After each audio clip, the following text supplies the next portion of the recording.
Egin duguna da, bideo grabazioek sortzen duten dokumentazio guztia nola tratatu edo. Tratamentu horren oinarrizko hiru gai, guretzako hiru gai garrantzitsu ekarri ditugu.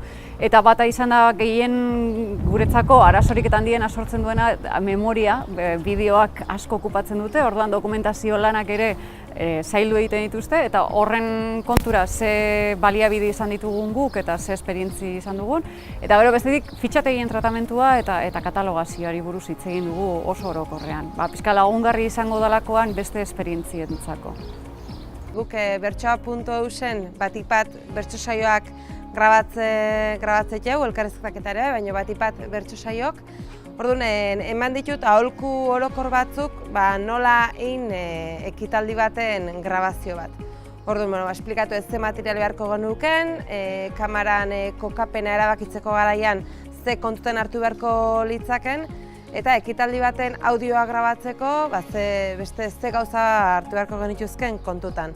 Orduan, horiek aintzat hartuta, saiatu naiz aholku orokor batzuk ematen. Ni ahotsak.eus, Euskal Herriko ahotsa proiektutik etorri naiz, eta pixka bat azaltzera elkarrizketak nola egiten ditugun. 8 urte daramatzat lanean, eta batez ere adinekoak elkarrizketatzen ditugu.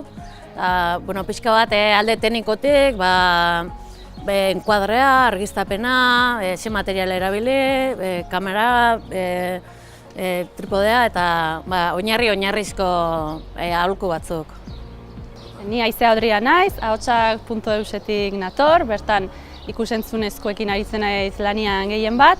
Eta gaur pixka kontatuet, behin grabaketa eginda daukagunean, nola bolkatu gure ordenagailura, nola antolatu material hori, nola izendatu ondo, eta gero nola aukeratu zati onenak, kendu nahi ditugun zatiak nola editatu eta moztu, eta gero bideo hori nola edatu sare sozialetan, interneten, eta pixkat nola zabaldu material hori.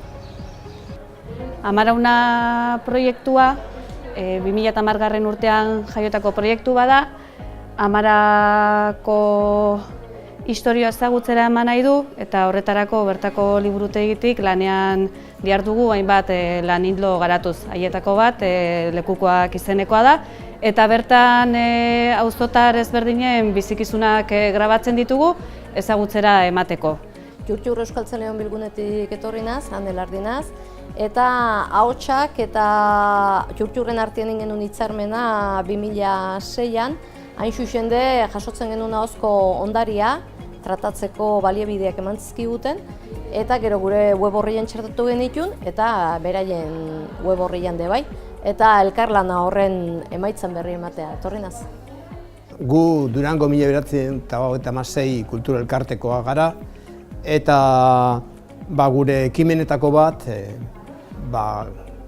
gerra sasoian eta frankismoan Durangaldeko gizon emakumeek bizi izandako sufrimentuak, esperientzia latzak, kartzelak, heriotzak, eta horiek jasotzea da nolabait orain arte isilarazitakoak izen direnak, eta isilarazitako horiei aukera eman nahi diegu kontatzeko, kaleratzeko, eta batez ere belaunaldi berriei jakinarazteko.